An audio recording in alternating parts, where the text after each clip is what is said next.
नमस्कार मंडळी, dear society YouTube चॅनलमध्ये आपलं स्वागत. आज आपण एक महत्त्वाचा आदेश समजून घेणार आहोत, जो सदनिका खरेदीदार, बांधकाम व्यावसायिक आणि सहकारी गृहनिर्माण संस्था किंवा अपार्टमेंट यांना अत्यंत उपयुक्त आहे. 30 जुलै 2024 रोजी महारेराने एक आदेश पारित केलेला आहे. ज्या आदेशामध्ये स्पष्टपणे सांगण्यात आलं आहे की प्रकल्पामध्ये दिल्या जाणाऱ्या सर्व सोयी सुविधांची माहिती करारामध्ये नमूद करणं अनिवार्य आहे. बांधकाम व्यावसायिकांनी गृहप्रकल्पामध्ये उपलब्ध करून दिलेल्या किंवा प्रस्तावित असलेल्या ज्या सोयी सुविधा असतील, अमेनिटीज असतील, जसं की swimming pool, gym, theatre, club house, tennis court, lift वगैरे, त्यांची पूर्ण माहिती करारामध्ये नमूद करणं बंधनकारक आहे. त्याचबरोबर फक्त नमूद करायचं नाही आहे, तर अतिशय विस्तृतपणे आणि तपशीलवारपणे नमूद करायचं आहे. या आदेशानुसार बांधकाम व्यावसायिकांनी ॲग्रीमेंट फॉर सेलमध्ये ॲम्युनिटीच्या संदर्भामध्ये खालीलप्रमाणे गोष्टी ज्या आहेत त्या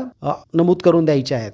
म्हणजे कोणती सुविधा दिली जाणार आहे, ती कोणत्या जागेत दिली जाणार आहे, बिल्डिंगमध्ये दिली जाणार आहे का सामायिक जागेमध्ये, मोकळ्या जागेमध्ये दिली जाणार आहे, लेआउटमध्ये आहे का, त्याचबरोबर त्या सुविधांचा आकार किती असेल, ती सुविधा FSI वापरून दिली आहे की फ्री ऑफ FSI दिली आहे, ती सुविधा वापरासाठी उपलब्ध कधी होईल किंवा सोसायटीकडे हस्तांतरण कधी होणार आहे. या अतिशय महत्त्वाच्या बाबी ज्यामुळे वाद निर्माण होतात ते टाळण्यासाठी आणि बांधकाम व्यावसायिकांची जबाबदारी निश्चित करण्यासाठी हा आदेश अतिशय महत्त्वाचा आदेश आहे. जर गृहप्रकल्पामध्ये लिफ्ट दिली जाणार असेल तर बांधकाम व्यावसायिकाने त्या लिफ्टचा प्रकार, लिफ्टची क्षमता, लिफ्टची गती हे सगळं नमूद करावं लागणार आहे. आणि महत्त्वाचं म्हणजे की बिल्डरसाठी किंवा बांधकाम व्यवसायासाठी ॲनेक्स्चर 1 आणि फॉर्म 1 हे विहित नमुने आहेत ज्यामध्ये माहिती द्यायची असते. तर हा ॲनेक्स्चर 1 मध्ये ते स्पष्टपणे नमूद करायचं आहे.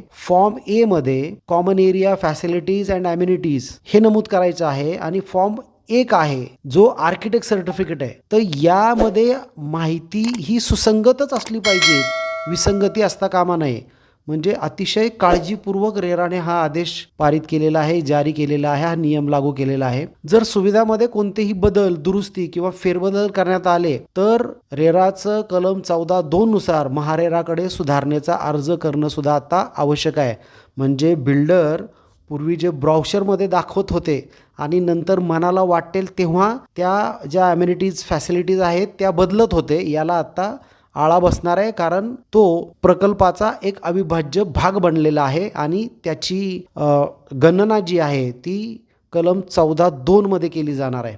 त्यामुळं बिल्डरवरती ही सक्तीच असणार आहे की त्यांनी या आदेशाचं पालन त्यांना करावं लागणार आहे. जर बांधकाम व्यावसायिकांनी या आदेशानुसार माहिती नाही दिली तर त्यांच्यावरती कठोर कारवाई केली जाऊ शकते, दंडात्मक कारवाई केली जाऊ शकते, अगदी प्रकल्प रद्द करण्यापर्यंतची तरतूद रेरामध्ये आहे. मात्र या कारणासाठी प्रकल्प रद्द नाही होणार, फक्त मात्र त्याच्यावरती दंडात्मक कारवाई तर नक्कीच होऊ शकते. हा आदेश 30 जुलै 2024 पासून तात्काळ लागू करण्यात आलेला आहे. त्यामुळे त्यानंतर नोंदणी होणाऱ्या प्रत्येक प्रकल्पाच्या करारामध्ये ही सर्व माहिती असणं आवश्यक आहे. तुमचा जर करारनामा 30 जुलै 2024 नंतर झाला असेल तर तुम्ही तुमच्या ॲग्रीमेंट फॉर सेलमध्ये मी जो आत्ता सगळ्या गोष्टी सांगितल्या ते आहे किंवा नाही याची खात्री करा.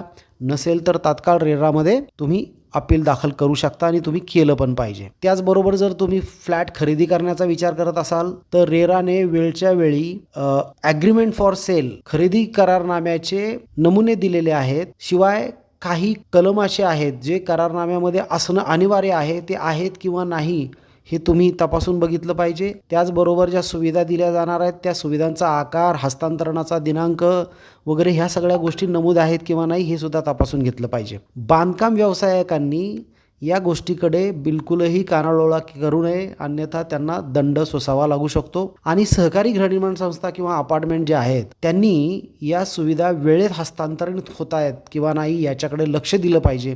आणि त्या जर होत नसतील तर रेराकडे तक्रार दाखल केली पाहिजे, त्याच्यामध्ये बिलकुल कुचराई नाही केली पाहिजे. तर लक्षात घ्या मंडळी की स्पष्ट माहिती म्हणजे विश्वास आणि विश्वास म्हणजे सुरक्षिततेची हमी. तुमचं स्वप्नाचं घर तुमचं खरं स्वत्व ठरावं त्यासाठी आम्ही तुमच्यासोबत आहोत डिअर सोसायटीच्या माध्यमातून. जर हा व्हिडिओ तुमच्यासाठी उपयुक्त वाटला असेल तर कृपया लाईक करा, शेअर करा आणि डिअर सोसायटी या चॅनलला सबस्क्राईब करा आणि बेल आयकॉन दाबायला विसरू नका, जेणेकरून भविष्यातले सर्व कायदेशीर अपडेट्स तुमच्यापर्यंत वेळेवर पोहोचतील. कारण डिअर सोसायटी म्हणजे आपली सोसायटी. धन्यवाद.